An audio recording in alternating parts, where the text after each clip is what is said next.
കഴിഞ്ഞ ക്ലാസ്സിൽ നമ്മൾ കമ്മ്യൂണിക്കേഷൻ എന്താണെന്നുള്ളതും കമ്മ്യൂണിക്കേഷൻ്റെ പ്രോസസ്സും ഒക്കെയാണ് പ്രധാനമായും കണ്ടത്. ഇവിടെ നമ്മൾ നോക്കാൻ പോകുന്നത് ഡിഫറെൻറ്റ് ടൈപ്സ് ഓഫ് കമ്മ്യൂണിക്കേഷനെ കുറിച്ചിട്ടാണ്. എത്ര തരം കമ്മ്യൂണിക്കേഷൻ ഉണ്ട് എന്നുള്ളത്.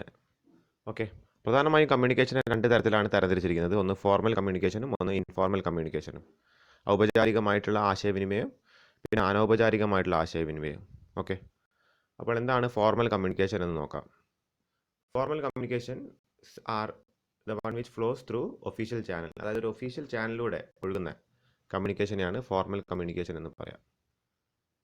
Designed in the organisational chart.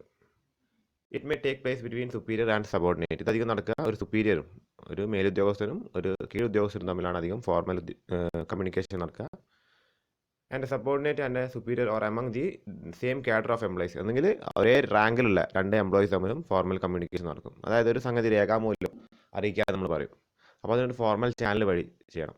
Okay, അപ്പോൾ നമുക്ക് എന്താണ് ഉദ്യോഗസ്ഥ തലത്തിൽ അല്ലെങ്കിൽ അഡ്മിനിസ്ട്രേറ്റീവ് ആയിട്ടുള്ള കാര്യങ്ങളിൽ അങ്ങോട്ടും ഇങ്ങോട്ടും കമ്മ്യൂണിക്കേറ്റ് ചെയ്യണമെന്നുണ്ടെങ്കിൽ ഫോർമൽ കമ്മ്യൂണിക്കേഷൻ വേണം. അത് എന്താണ് ഭാവിയിൽ ഒരു എവിഡൻസും കൂടിയാണ്.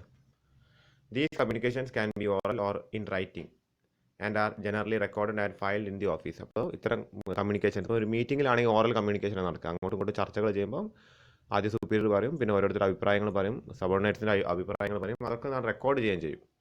ഓക്കെ, അതേപോലെ എന്താണ് ഒരാൾക്ക്, അതായത് ഒരു സബോർഡിനേറ്റിനെ പിരിച്ചു വിടണമെന്നുണ്ടെങ്കിൽ സ്ഥാപനത്തിന്, അത് വെറുതെ വായുകൊണ്ട് പറയലല്ലോ ചെയ്യുക. അതെന്താണ് റെസിഗ്നേഷൻ ലെറ്റർ ഒന്നുകിൽ അയാളെ സ്വീകരിക്കും, അല്ലെങ്കിൽ എന്താണ് ടെർമിനേഷൻ ലെറ്റർ അയാൾക്ക് എഴുതി കൊടുക്കും.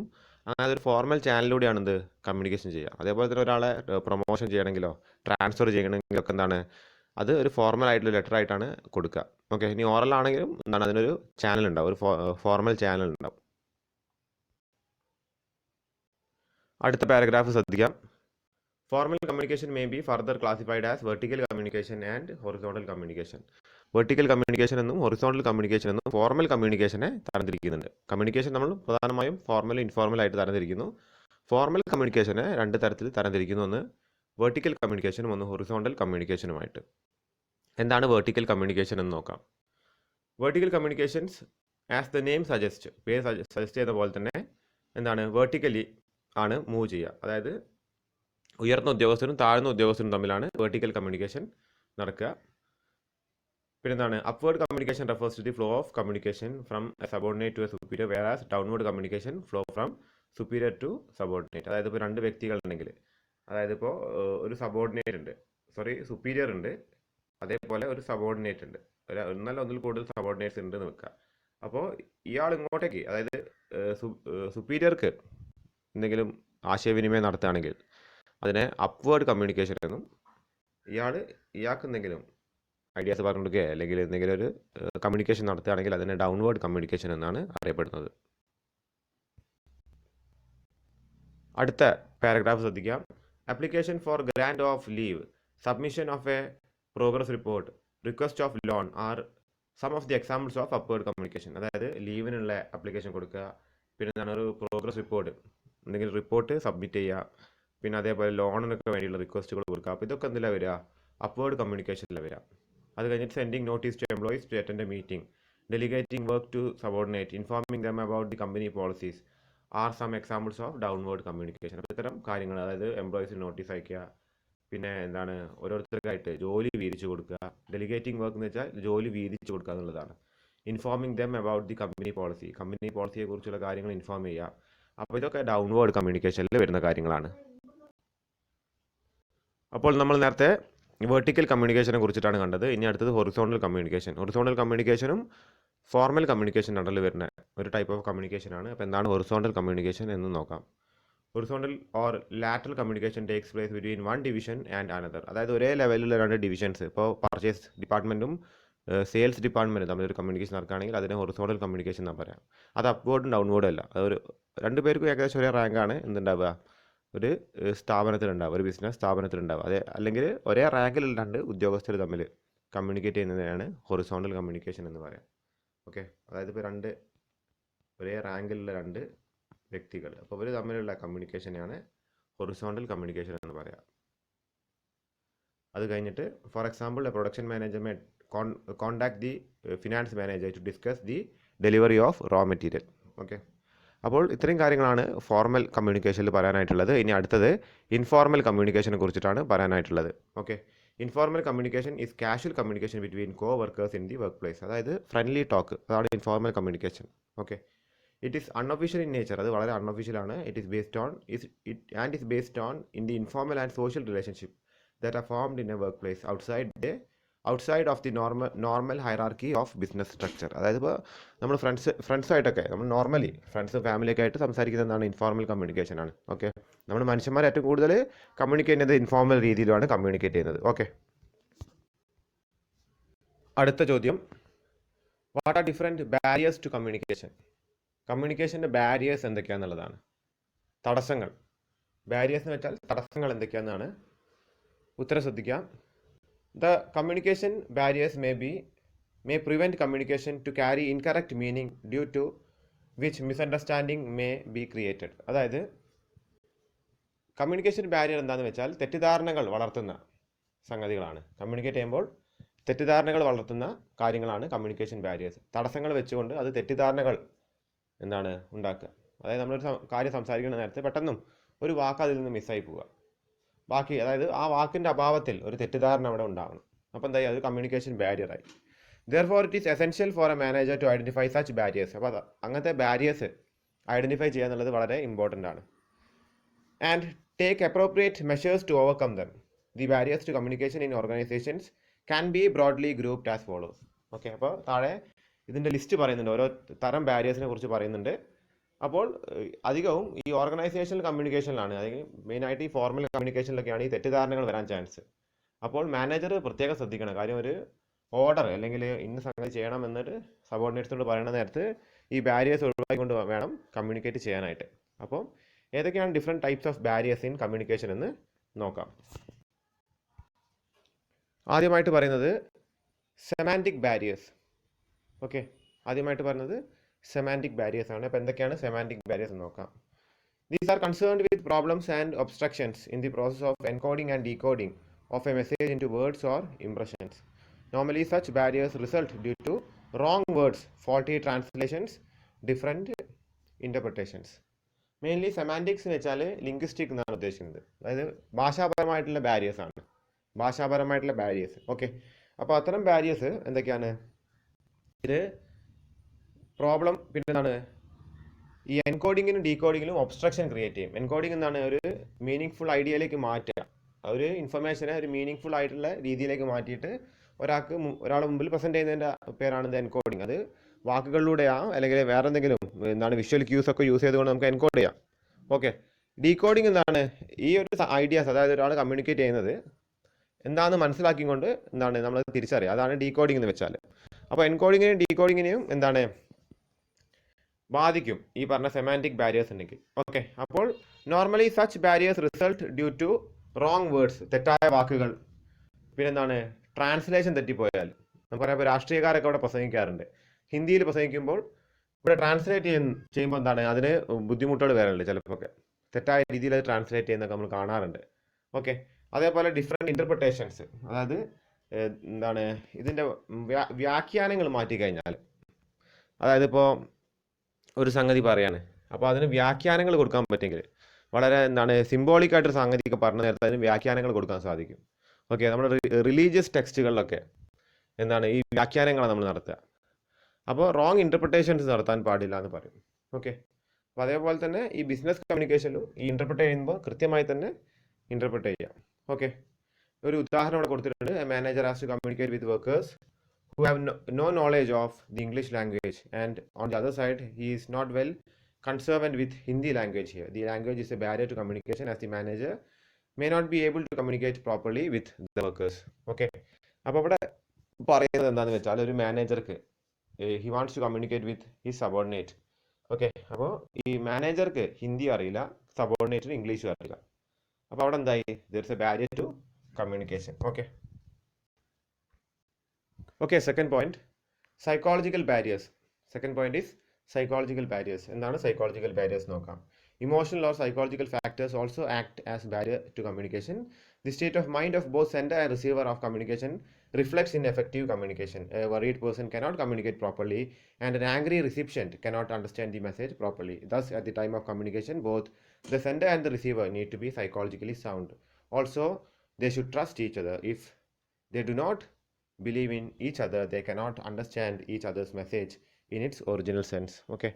അപ്പോൾ സൈക്കോളജിക്കൽ ഫാക്ടേഴ്സ് വളരെ ഇമ്പോർട്ടൻ്റ് ആണ്. ഇപ്പോൾ ഒരു ടീച്ചറോട് നിങ്ങൾക്കൊരു വെറുപ്പുണ്ട് എന്നുണ്ടെങ്കിൽ ആ ടീച്ചർ എന്ത് പഠിപ്പിച്ചെന്നാലും നിങ്ങൾക്കത് മനസ്സിലാവില്ല. ഒരു ടീച്ചർ, അപ്പോൾ അതാണ് പ്രത്യേകമായിട്ട് ഒരു ടീച്ചർ സ്റ്റുഡൻറ്റിൻ്റെ ഇടയിൽ നല്ലൊരു റിലേഷൻഷിപ്പ് ഉണ്ടാവണമെന്ന് പറയുന്നത്. അതൊരു റിലേഷൻഷിപ്പ് എന്ന് ഉദ്ദേശിക്കുന്നത് ഫ്രണ്ട്ലി ആയിട്ട് തോളുകായിട്ട് നടക്കാന്നുള്ളതാ ഇല്ല, പക്ഷേ എന്താണ് അങ്ങോട്ടും ഇങ്ങോട്ടും ഒരു പരസ്പര ധാരണയും അതേപോലെ ഒരു വിശ്വാസവും പിന്നെ ഒരു മ്യൂച്വൽ റെസ്പെക്റ്റും ഒക്കെ വേണം. അത് ടീച്ചർ സ്റ്റുഡൻ്റ് ആണ് ഇപ്പം ഞാനിവിടെ പറയുന്നത്. കാര്യം നമുക്ക് റിലേറ്റ് ചെയ്യാൻ പറ്റുന്നൊരു സാധനം അതാണ് അല്ലേ. ഇപ്പോൾ ഇപ്പോൾ ഒരു ബേജാറായും കൊണ്ടൊരു ടീച്ചർ വരുന്നു, ഒരുപാട് അറിവുള്ളൊരു ടീച്ചറാണ്, ആദ്യമായിട്ടൊരു ടീച്ചർ പഠിപ്പിക്കാൻ വരുന്നു. അപ്പോൾ വളരെ ഹോസ്റ്റൈലായിട്ടാണ് സ്റ്റുഡൻസ് പെരുമാറുന്നത് എന്ന് കൂട്ടുക. അതായത് വളരെ ഒച്ചവിളി ഉണ്ടാക്കുന്നത്, അതേപോലെ എന്താണ് ടീച്ചറെ ബൈൻഡ് ചെയ്യുന്നില്ല. അപ്പോൾ ടീച്ചർ ബേജാറാവുകയാണ്. He or she gets worried.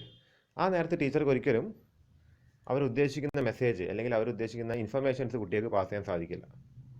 അതേപോലെ തന്നെ നമ്മളൊരു ടീച്ചർ ഒരു കുട്ടിയെ വല്ലാണ്ട് ഇൻസൾട്ട് ചെയ്തു, അതിനുശേഷം പിന്നെ ആ ടീച്ചർ പഠിപ്പിക്കുന്ന കാര്യങ്ങളൊന്നും കുട്ടിയുടെ തലയിൽ കയറില്ല. കാര്യം he will get angry when he see that person.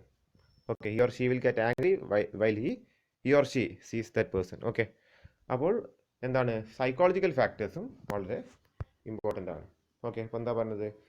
Thus at the time of communication both the sender and receiver need to be psychologically sound എന്ന് വെച്ചാൽ എന്താണ്? ആരോഗ്യം എന്നാണ് ഇവിടെ ഉദ്ദേശിക്കുന്നത്. Sound. Okay okay third point, organizational barriers. Okay, organizational barriers. The factors related to organizational structure, rules and regulations, authority, relationships, etc. may sometimes act as a barrier to effective communication. In an organization with highly centralized pattern, the people may not be encouraged to have free communication. Also, rigid rules and regulations and cumbersome procedures may also become hurdle to communication. Okay, if there is a very strict organization, വളരെ strict ആയ ഒരു organisation ആണ്, അങ്ങനത്തെ ഒരു ഓർഗനൈസേഷനിൽ എന്താണ് അങ്ങോട്ടും ഇങ്ങോട്ടും ഒരു കമ്മ്യൂണിക്കേഷൻ കൃത്യമായി നടക്കില്ല. There will not be any informal communication. അപ്പോൾ എന്താണ് കൃത്യമായി ആൾക്കാർക്ക് അങ്ങോട്ടും ഇങ്ങോട്ടും കമ്മ്യൂണിക്കേറ്റ് ചെയ്യാൻ ബുദ്ധിമുട്ടുണ്ടാവും. അങ്ങനത്തെ ഓർഗനൈസേഷണൽ സ്ട്രക്ചേഴ്സ് ഒക്കെ ഉണ്ട്. ഓക്കെ, അപ്പോൾ എന്താണ് അത് ശ്രദ്ധിക്കണം. വളരെ തീരെ റിജിഡും ആവാതെ തീരെ ഫ്ലെക്സിബിളും ആവാത്ത ഓർഗനൈസേഷൻസ് ആവണം. വളരെ ഫ്ലെക്സിബിൾ ആയ ഒരു ഓർഗനൈസേഷൻ ആണെങ്കിൽ എന്താണ് അവിടെ ഫോർമൽ കമ്മ്യൂണിക്കേഷൻ നടക്കില്ല. There will not be a scope for formal communication. Okay, അപ്പോൾ കൃത്യമായൊരു ഓർഗനൈസേഷൻ സ്ട്രക്ചർ ഉണ്ടാക്കണം, കൃത്യമായ ഡിസിപ്ലിൻ ഉണ്ടാക്കണം എന്നാണ് പറയുന്നത്, in A proper way. Okay okay the fourth point is personal barrier. Okay, the personal factors of both sender and receiver may act as a barrier to effective communication. If a superior thinks that a particular communication may adversely affect his authority, he may suppress such communication. Also, if the superior do not have confidence in the competency of their subordinates, they may not ask for their advice. The subordinates may not be willing to offer useful suggestions in the absence of any reward or appreciation for a good suggestion. Okay, അതായത് വ്യക്തിപരമായ കാര്യങ്ങൾ കൊണ്ട് എന്താണ് communication block ആവാൻ chance ഉണ്ട്. If A superior thinks that if we communicate something to his subordinates and it will affect its stature, അതായത് അയാളുടെ ഒരു സ്റ്റാറ്റസിനെ ബാധിക്കുന്ന ഒരു കാര്യം അയാൾ എന്താണ് ഒരിക്കലും സബോർഡിനേറ്റുമായിട്ട് കമ്മ്യൂണിക്കേറ്റ് ചെയ്യില്ല. അതേപോലെ ഈ ഒരു മാനേജർക്ക് if he thinks that the subordinate is incompetent, അതായത് അയാൾക്ക് കഴിവില്ലാത്തൊരു സബോർഡിനേറ്റ് ആണ് എന്ന് അയാൾക്ക് തോന്നിക്കഴിഞ്ഞാൽ he will not communicate properly with his subordinates. Okay, അപ്പോൾ ഇതാണ് പേഴ്സണൽ. അടുത്ത question, what are the characteristics of effective communication? Effective കമ്മ്യൂണിക്കേഷൻ്റെ ക്യാരക്ടറിസ്റ്റിക്സ്, പ്രത്യേകതകൾ എന്തൊക്കെയാണെന്ന്, സ്വഭാവ സവിശേഷതകൾ എന്തൊക്കെയാണെന്നുള്ളതാണ് ചോദ്യം. Several researchers have stressed the importance of communicating one's feelings effectively. അപ്പോൾ ഒരുപാട് റിസർച്ചേഴ്സ് നമ്മുടെ ഫീലിംഗ്സ് കൃത്യമായിട്ട് കമ്മ്യൂണിക്കേറ്റ് ചെയ്യാൻ അതാണ് ഇമ്പോർട്ടൻസ് കൊടുക്കേണ്ടതെന്ന് പറയുന്നത്. കാര്യം നമുക്കറിയാം, മനുഷ്യനല്ല മൃഗമായാലും ഏതൊരു ജീവജാലത്തിനും കൃത്യമായ കമ്മ്യൂണിക്കേഷൻ നടക്കുന്നില്ലെങ്കിൽ അതിന് സർവൈവ് ചെയ്യാൻ ബുദ്ധിമുട്ടാണ്. നമ്മുടെ സക്സസ് ഏറ്റവും കൂടുതൽ ഡിപ്പെൻഡ് ചെയ്തിരിക്കുന്നത് നമ്മുടെ കമ്മ്യൂണിക്കേഷൻ സ്കില്ലിലാണ്. നമുക്കൊരു അറിവ് അത് നമുക്ക് അത് മറ്റൊരാൾക്ക് നമുക്ക് എന്താണ് ഈ സംഗതി അറിയുമെന്ന് നമുക്ക് തോന്നിപ്പിക്കണം. നമ്മളൊരു ഇൻ്റർവ്യൂവിന് പോയാലോ നമ്മളൊരു എക്സാമിനേഷന് എഴുതുന്ന നേരത്തൊക്കെ കമ്മ്യൂണിക്കേഷൻ അവിടെ നടക്കുന്നത്. അപ്പോൾ കൃത്യമായ കമ്മ്യൂണിക്കേഷൻ നടന്നിട്ടില്ല എന്താണ് ജീവിതം ബുദ്ധിമുട്ടായി തീരും. This is an important to social structure as breathing to life. നമുക്ക് ജീവിക്കണമെങ്കിൽ നമുക്ക് എന്താണ് ബ്രീതിങ് ഉള്ള പോലെ തന്നെയാണ് ഒരു സോഷ്യൽ ലൈഫ് നമുക്ക് ഡീൽ ചെയ്യുന്ന നേരത്തെ കമ്മ്യൂണിക്കേഷൻ എന്ന് പറയുന്ന ഒരു സംഗതി ഉള്ളത്. Hence we have to understand the various properties and characteristics that must qualify our communicating activities and processes. A varied set of skills are thus essential. അപ്പോൾ ഒരുപാട് സെറ്റ് ഓഫ് സ്കിൽ അതിന് ആവശ്യമാണ്. അപ്പോൾ അത് ഏതൊക്കെയാണെന്നാണ് പറയുന്നത്. ഓക്കെ അപ്പോൾ എഫക്റ്റീവ് കമ്മ്യൂണിക്കേഷൻ സ്കില്ലിൽ first skill അല്ലെങ്കിൽ first important quality of an effective communication should be എന്താണ് ക്ലിയർ കമ്മ്യൂണിക്കേഷൻ ആണ്. ക്ലാരിറ്റി വേണം കമ്മ്യൂണിക്കേഷന്. ഓക്കെ എന്താ പറയുന്നത്, the primary character of any spoken or written form of transmission of information should be to state the message clearly. കൃത്യതയോടുകൂടി സംഗതി വ്യക്തമാക്കാൻ സാധിക്കണം. ഡൗട്ട് ഉണ്ടാവരുത്. നമ്മൾ പറയുന്ന കാര്യത്തിന് മറ്റൊരാൾക്ക് ഡൗട്ട് ഉണ്ടാകാൻ പാടില്ല. നമുക്ക് കൃത്യമായി നമ്മൾ എന്താണ് കാര്യങ്ങൾ ബോധിപ്പിക്കാൻ സാധിക്കണം. There are several ways to do it. ഒരുപാട് വഴികൾ അതിലുണ്ട്. For example sentence should be short and simple അല്ലെ. സെൻറ്റൻസസ് വളരെ ഷോർട്ടും സിമ്പിളും ആയിരിക്കണം ഇപ്പോൾ റിട്ടൺ ആണെങ്കിൽ. ഓക്കെ പിന്നെ എന്താണ് we should prefer the active voice over passive voice. അതായത് നമ്മളെപ്പോഴും മറ്റൊരാൾ ചെയ്തു എന്ന് പറയുന്ന രീതി ഇൻഡയറക്റ്റ് ആയിട്ട് പറയാതെ ഡയറക്റ്റ് ആയിട്ട് കാര്യങ്ങൾ പറയുന്നതാണ് കൂടുതൽ നല്ലത്. അത് ഓറൽ കമ്മ്യൂണിക്കേഷൻ. ഓക്കെ അപ്പോൾ എഫക്റ്റീവ് കമ്മ്യൂണിക്കേഷൻ്റെ ക്വാളിറ്റീസിൽ ഫസ്റ്റ് ആണ് എന്താ വരുന്നത്, it should B clear. Communication should B clear ആണ്. ഓക്കെ രണ്ടാമത്തെ പോയിന്റ് നോക്കാം, കൺസൈസ്. കൺസൈസ് എന്ന് വെച്ചാൽ ബ്രീഫ് ആയിരിക്കണം, വളരെ ചുരുക്കിയിട്ട് അത് എല്ലാ കാര്യങ്ങളും ഉൾക്കൊള്ളിച്ചുകൊണ്ട് ചുരുക്കി പറയണം. വെറുതെ വലിച്ചു നീട്ടി പറഞ്ഞിട്ട് കാര്യമില്ല. Okay the communication should B concise. Okay the normal attention span is just A few minutes long. If you present your message in a clear and beautiful manner which is very long and crux of the report of the message may be lost altogether. അതായത് നമ്മുടെ attention span കുറവാണ്. അപ്പോൾ നമുക്കെന്നെ അറിയാം, അതായത് ഒരു teacher വന്ന് class എടുക്കുന്ന നേരത്ത് ഒരു ഫസ്റ്റ് 15 മിനിറ്റ്സ് കൊടുക്കുന്ന ഒരു അറ്റൻഷൻ നമുക്ക് പിന്നീട് കിട്ടില്ല. പിന്നെ നമുക്ക് എന്താണ് ഡിസ്ട്രാക്ഷൻ വരും. അപ്പോൾ അതേപോലെ തന്നെ ഒരു കാര്യം പറയുമ്പോൾ തുടക്കത്തിൽ തന്നെ നമുക്ക് അതിൻ്റെ ക്രക്സ് ഓഫ് ദി മാറ്റർ, അതിൻ്റെ എന്താണ് അതിൻ്റെ കോർ ഓഫ് ദി മാറ്റർ കൃത്യമായിട്ട് അത് എന്താ ഉൾക്കൊള്ളിക്കുന്നതെന്ന് കൃത്യമായിട്ട് പറയാൻ സാധിച്ചിട്ടില്ലെങ്കിൽ എന്താണ് വല്ലാണ്ട് വലിച്ചു നീട്ടുന്ന നേരത്തെ എന്താണ് മറ്റൊരാളിലേക്ക് ആ കമ്മ്യൂണിക്കേഷൻ അല്ലെങ്കിൽ ആ ഇൻഫർമേഷൻ പാസ് ഔട്ട് ചെയ്യില്ല എന്നാണ് പറയുന്നത്. ഓക്കെ അപ്പോൾ സെക്കൻഡ് പോയിന്റ് ഇവിടെ കൺസൈസ് ആണ്. ഓക്കെ ഇനി അടുത്ത പോയിന്റ് നോക്കാം, concrete. Next point is concrete. Communication should be concrete. Okay അപ്പോൾ കോൺക്രീറ്റിനെ കൊണ്ട് എന്താ ഉദ്ദേശിക്കുന്നത്, whatever message or information or data is present in your communication ആണ്. Communication it should be well footed. അതായത് കൃത്യതയോട് കൂടി, അതായത് ഉറപ്പോട് കൂടിയിട്ടാണ് ഒരു കാര്യം പറഞ്ഞത്. ഡൗട്ട് അടിച്ചിട്ടോ അല്ലെങ്കിൽ നമ്മൾ എന്താണ് ഒരു വളരെ വെപ്രാളത്തോട് കൂടി ഒന്നും പറയരുത്. കൃത്യമായി കോൺക്രീറ്റ് ആയിട്ടായിരിക്കണം എന്ത് നമ്മൾ ഇൻഫർമേഷൻ പാസ് ചെയ്യേണ്ടത്. ഓക്കെ അപ്പോൾ അടുത്ത പോയിന്റ് ആണ് concrete. Next point coherent. Okay suppose you are telling a story and if you start from the middle part or if you start at the end in the beginning. അതായത് നമ്മൾ ഒന്നുകിൽ ഇതിൻ്റെ നടുവിൽ നിന്നോ അല്ലെങ്കിൽ അവസാനം ഒരു കഥ പറയുന്ന നേരത്ത് നമ്മൾ ഒരിക്കലും ക്ലൈമാക്സ് മുതലല്ല തുടങ്ങുക. നമ്മൾ ആദ്യം എന്താണ് ഇതിൻ്റെ തുടക്കം മുതലാണ് തുടങ്ങേണ്ടത് അല്ലേ. അപ്പോൾ നമുക്ക് എങ്ങനെയാണ് ഇത് തുടങ്ങേണ്ടത്, ഏതൊക്കെ സ്ഥലത്താണ് എന്തൊക്കെ ഇൻഫർമേഷൻ പ്ലേസ് ചെയ്യേണ്ടതെന്ന് കൃത്യമായിട്ടൊരു അറിവ് വേണം. അതിനാണ് ഇവിടെ കോഹിറൻറ്റ് എന്നതുകൊണ്ട് ഉദ്ദേശിക്കുന്നത്. ഓക്കെ അപ്പോൾ എന്താണ് similarly when you are presenting your കമ്മ്യൂണിക്ക് മീൻസ് എന്താണ് നമ്മുടെ എന്താണോ കമ്മ്യൂണിക്കേറ്റ് ചെയ്യുന്നത് അത് you need to be coherent. You need to understand what goes where and what comes when. Okay എൻ്റെ ശ്രദ്ധിക്കാം, കേർട്ടിയസ്. ഓക്കെ അപ്പോൾ കേർട്ടിയസിനെ കൊണ്ട് എന്താ ഉദ്ദേശിക്കുന്നത്, വളരെ പൊളൈറ്റ് ആയിരിക്കണം അല്ലേ. അപ്പോൾ നമ്മൾ അങ്ങോട്ടും ഇങ്ങോട്ടും കമ്മ്യൂണിക്കേറ്റ് ചെയ്യുമ്പോൾ ഈവൻ നമ്മൾ ഇൻഫോർമൽ കമ്മ്യൂണിക്കേഷൻ ഫ്രണ്ട്സിൻ്റെ കൂടെ ആണെങ്കിൽ തന്നെ നമുക്കൊരു ദർ ഇസ് എ ലിമിറ്റ് അല്ലേ. അത് എന്ത് സാധനം പറയുന്നതിനൊരു ലിമിറ്റ് ഉണ്ട്. ആ കേർട്ടസി നമുക്ക് ഫോളോ ചെയ്യാൻ പറ്റിയിട്ടില്ലെങ്കിലാണ് റിലേഷൻഷിപ്പിനെ ബാധിക്കുക. അതിപ്പോൾ ഏത് തരം റിലേഷൻഷിപ്പാണ്, അത് ഫ്രണ്ട്ഷിപ്പ് മെയിൻറ്റെയിൻ ചെയ്യണമെന്നുണ്ടെങ്കിലോ അല്ലെങ്കിൽ നമുക്ക് എന്താണ് നമ്മുടെ മാരേജ് കൊണ്ടുപോകണമെന്നുണ്ടെങ്കിലോ അല്ലെങ്കിൽ നമ്മുടെ രക്ഷിതാക്കളായിട്ടുള്ള ബന്ധമോ നമ്മുടെ കുട്ടികളായിട്ടുള്ള ബന്ധമോ ഏത് ബന്ധമാവട്ടെ അല്ലെങ്കിൽ നമ്മുടെ കൊളീഗ്സ് ആയിട്ടുള്ള ബന്ധമോ അല്ലെങ്കിൽ സീനിയേഴ്സ് ആയിട്ടുള്ള ബന്ധമോ സ്ഥാപനത്തിൽ എന്താകുമ്പോൾ കേർട്ടസി വേണം. നമ്മുടെ ആശയങ്ങൾ പറയാം, നമുക്ക് വിയോജിപ്പുണ്ടെങ്കിൽ പറയാം, പക്ഷെ അത് മര്യാദപൂർവ്വം പറയാം എന്നുള്ളതാണ് അല്ലേ. അത് കമ്മ്യൂണിക്കേഷന് വളരെ ഇമ്പോർട്ടൻ്റ് ആണ്. Okay we all know that business communication should have some degree of formal flavor. The presenter should try to be his best to be honest, respectful, considerate, open, polite with receiver of the information. The message when supplemented with proper care and kindness will definitely find an audience. എപ്പോഴും നമ്മൾ വളരെ മര്യാദയ്ക്ക് ഒരു കാര്യം പറഞ്ഞാലേ നമുക്ക് എന്താണ് നമ്മളത് കേൾക്കാൻ ആളുണ്ടാവുള്ളൂ. മര്യാദ കേട്ടിട്ട്, അതായത് ഇപ്പോൾ വളരെ മോശമായ രീതിയിൽ ഒരു തെറി പറഞ്ഞുകൊണ്ട് നമ്മളൊരു പോയിന്റ് പറഞ്ഞാലും even if you are saying an important point, ആ പോയിന്റ് അവിടെ എന്താണ് കമ്മ്യൂണിക്കേറ്റ് ചെയ്യപ്പെടില്ല. ഓക്കെ അപ്പോൾ കേർട്ടിസ് ആയിരിക്കണം കമ്മ്യൂണിക്കേഷൻ. അതിപ്പോൾ ബിസിനസ്സിൻ്റെ കേസാണ് നമ്മൾ പഠിച്ചുകൊണ്ടിരിക്കുന്നത്. ഞാൻ പറഞ്ഞത് ജനറലി കേർട്ടിസ് ആയിരിക്കണം എന്നുള്ളതാണ്. ഓക്കെ, ഇവിടെ പറഞ്ഞത് ബിസിനസ്സിലൊരു ഫോർമൽ വേയിൽ ചെയ്യുന്ന നേരത്ത് കേർട്ടിസ് ആവണമെന്നാണ് പറഞ്ഞത്. പക്ഷെ അത് മാത്രമല്ല, എല്ലാ രീതിയിലും നമ്മൾ കേർട്ടിസ് ആയിട്ട് വളരെ പൊളൈറ്റ് ആയിട്ടായിരിക്കണം കമ്മ്യൂണിക്കേറ്റ് ചെയ്യേണ്ടത്. Okay, next point, listening for understanding. Listening for understanding, അതായത് ഒരു കേൾക്കുന്നത് മനസ്സിലാക്കാൻ വേണ്ടി കേൾക്കണം. അപ്പോൾ ഈ പറയുന്ന ആൾ മാത്രമല്ല, ഈ കേൾക്കുന്ന ആൾക്കും എന്താണ് ചില ക്വാളിറ്റീസ് വേണം. Communication doesn't mean presenting or generating information. അതായത് ഇൻഫർമേഷൻ പ്രസൻറ്റ് ചെയ്താൽ മാത്രം പോരാ. ഇപ്പോൾ ഞാൻ എങ്ങനെ നിങ്ങളുടെ മുന്നിൽ പ്രസൻറ്റ് ചെയ്താലും നിങ്ങളത് മനസ്സിലാക്കാൻ വേണ്ടി കേൾക്കുന്നില്ലെങ്കിൽ, നിങ്ങൾ ആർക്കോ വേണ്ടിയിട്ടാണ് ഇത് കേൾക്കുന്നത്. ഇപ്പോൾ ഈ ഒരു ക്ലാസ് നിങ്ങൾ കേൾക്കുന്നത് ആർക്കോ വേണ്ടിയിട്ട് ഇരുന്ന് കേൾക്കുകയാണെങ്കിൽ, എന്നിട്ട് ഇത് ടൈം സെറ്റാക്കി വെച്ച് ഇത് വെറുതെ പ്ലേ ചെയ്ത് പോയി പിന്നെ ഇതിൻ്റെ നോട്ട് എഴുതി വെച്ച് കഴിഞ്ഞാൽ എന്തായി, അവിടെ കമ്മ്യൂണിക്കേഷൻ നടക്കുന്നില്ല. നിങ്ങളിത് മനസ്സിലാക്കാൻ വേണ്ടിയിട്ട് ഇതിൽ എന്താ പറയുന്ന കാര്യങ്ങൾ എന്നുള്ളത് മനസ്സിലാക്കിക്കൊണ്ട് കേട്ടെങ്കിലേ ഉള്ളൂ കമ്മ്യൂണിക്കേഷൻ അവിടെ എഫക്റ്റീവ് ആവുള്ളൂ.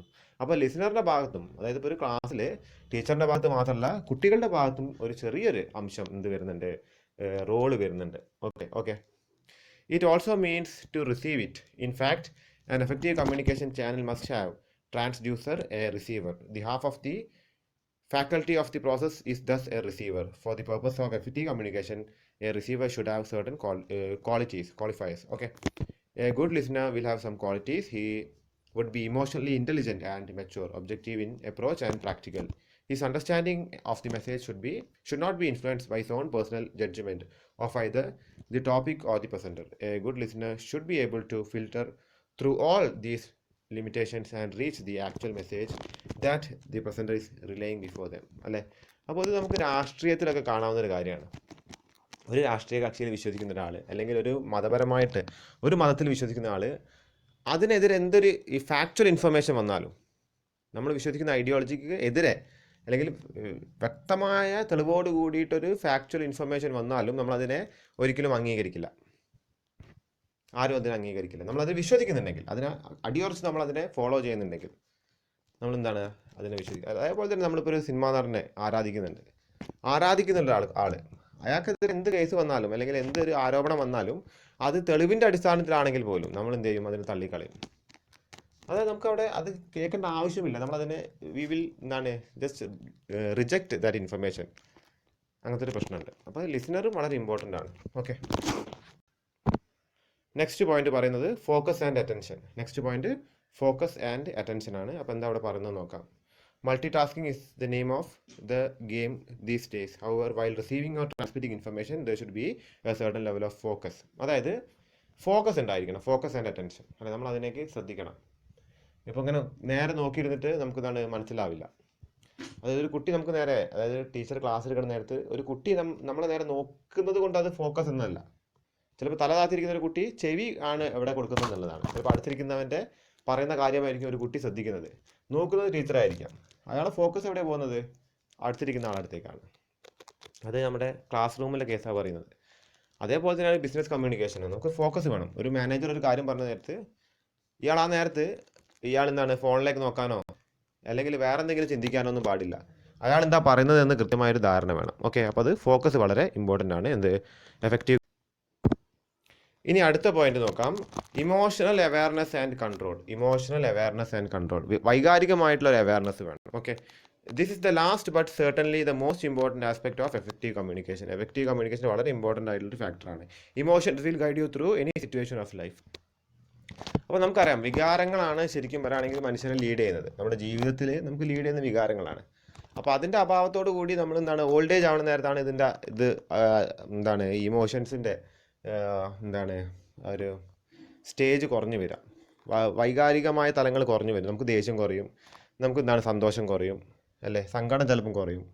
നമ്മളൊരു പ്രത്യേക ഒരു കോൾഡായി മാറും. പ്രായമുള്ള ആൾക്കാരെ നമ്മൾ ശ്രദ്ധിച്ചിട്ടുണ്ട്.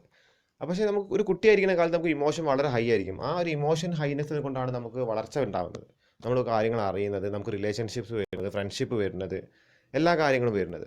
ഓക്കെ, അപ്പോൾ ഇതൊക്കെ ഓരോ ശരിക്കും പറയുകയാണെങ്കിൽ ഓരോ കെമിക്കൽ റിയാക്ഷൻസ് ആണ് ശരീരത്തിൻ്റെ. പക്ഷേ ഇമോഷൻസ് ആണ് നമ്മളെ മുന്നോട്ട് കൊണ്ടുപോകുന്നത്. ഓക്കെ, അപ്പോൾ ഇമോഷനെ കുറിച്ച് കൃത്യമായിട്ട് ധാരണ ഉണ്ടായിരിക്കണം എഫക്റ്റീവ് കമ്മ്യൂണിക്കേഷൻ. ഓക്കെ, അതായത് നമുക്കിപ്പോൾ നിങ്ങൾ പഠിക്കുന്നു, അപ്പോൾ നിങ്ങൾക്ക് അതിനൊരു ഇമോഷണൽ കണക്ട് തീരെ കിട്ടാത്ത ഒരാൾക്ക് ഒരിക്കലും പഠിത്തത്തിൽ മുന്നോട്ട് പോകാൻ സാധിക്കില്ല. മനസ്സിലായില്ലേ? ഇപ്പോൾ ഏതൊരു മേഖലയാവട്ടെ, ഒരു കലാമേഖലയാവട്ടെ, കായിക മേഖലയാവട്ടെ, അവിടെയൊക്കെ ഈ ഒരു ഇമോഷണൽ വേണം, ആ ഒരു അറ്റാച്ച്മെൻറ്റ് വേണം. അല്ലാതെ ബുദ്ധിപരമായി ചിന്തിച്ചാൽ ഇപ്പോൾ ഒരു ബാങ്ക് ജീവനക്കാരൻ, അപ്പോൾ അയാൾ രാവിലെ തൊട്ട് ഒരു 8 മണി മുതൽ അല്ലെങ്കിൽ 9 മണി മുതൽ രാത്രി 9 മണി വരെ ജോലി ചെയ്യുന്നുണ്ട്. അയാൾക്ക് ഒരു തീരെ ഒരു ഇമോഷണൽ കണക്റ്റ്, ചിലപ്പോൾ അയാൾക്ക് ഒരു മോണിറ്ററി ബെനിഫിറ്റ് അവിടെ കിട്ടുന്നത് കൊണ്ട് ആ ഒരു ഇമോഷണൽ കണക്റ്റ് ഉണ്ടാവാം. ഇത് കിട്ടാത്ത ഒരാൾക്ക് ഒരിക്കലും അവിടെ പോയിട്ട് അത്രയും നേരം വർക്ക് ചെയ്യാൻ പറ്റില്ല, പ്രത്യേകിച്ച് ഈ കമ്പ്യൂട്ടറിന് മുമ്പിൽ ഇരുന്ന് കണക്കുകൾ നോക്കാനായിട്ട് സാധിക്കില്ല. ഓക്കെ, അപ്പോൾ ഒരു ഇമോഷണൽ എന്താണ്, ഒരു ഇൻവെസ്റ്റ്മെൻറ്റ് അവിടെ വേണം. ഓക്കെ, അത് തന്നെയാണ് കമ്മ്യൂണിക്കേഷന് വേണ്ടത്. നമുക്കൊരു ഇമോഷണൽ ഇൻവെസ്റ്റ്മെൻറ്റ് അവിടെ വേണം. ഓക്കെ, ഇമോഷണലി നമുക്ക് എന്താണ് അതുമായിട്ട് അറ്റാച്ച് ചെയ്യാൻ സാധിക്കണം. അപ്പോൾ അത് വളരെ ശ്രദ്ധിക്കേണ്ട ഒരു കാര്യമാണ്. അപ്പോൾ ഇതൊക്കെയാണ് പ്രധാനമായിട്ടും എഫക്റ്റീവ് കമ്മ്യൂണിക്കേഷൻസിൻ്റെ ക്വാളിറ്റീസിൽ പറയുന്നത്. അപ്പോൾ ബാക്കിയുള്ള ക്ലാസ് നമുക്കിനി അടുത്ത ക്ലാസ്സിൽ നോക്കാം. ഇതിന് നോട്ട് ഞാൻ ഇതിന് താഴെ ഡിസ്ക്രിപ്ഷനിൽ കൊടുത്തിട്ടുണ്ട്, നിങ്ങളത് നോക്കി എഴുതി വെക്കുക. Okay, thank you.